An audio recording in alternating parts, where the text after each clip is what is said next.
মাদকের ব্যাপারে আমরা খুবই কঠোর হব ইনশাল্লাহ। ইতিমধ্যে আমার নির্বাচনী এলাকায় যে সবচাইতে বড় মাদকের যে গডফাদার, তাকে পুলিশ গ্রেফতার করেছে। আমি আশা করব ভোলা এবং অন্যান্য অঞ্চলে এই যে মাদকের বিস্তার রোধ করার জন্য পুলিশ কার্যকর ভূমিকা নেবে।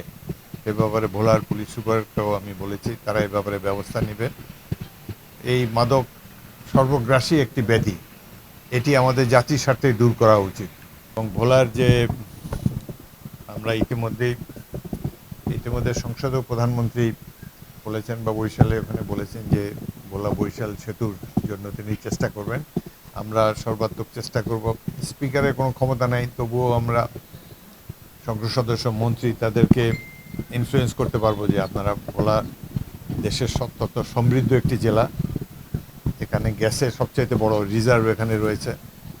তারপরে ঢাকার লোকেরা যে ইলিশ মাছ খায়, ধান খাদ্যশস্য এই জেলা উদ্বৃত্ত, এবং বাংলাদেশের আমি মনে করি সবচেয়ে সমৃদ্ধ জেলা হলো ভোলা।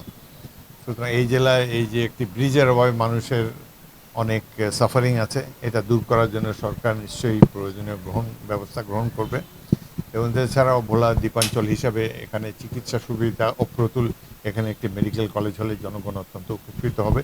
এসব ব্যাপারে সরকার আশু ব্যবস্থা নেবে বলে আমি আশা করি, যাতে করে এই জ্বালানির ক্ষেত্রে কোনো ধরনের অনিয়ম যেন না হয়, সাধারণ জনগণ যেন জ্বালানি থেকে বঞ্চিত না হয়, এ ব্যাপারে তারাও প্রয়োজনীয় ব্যবস্থা গ্রহণ করবেন।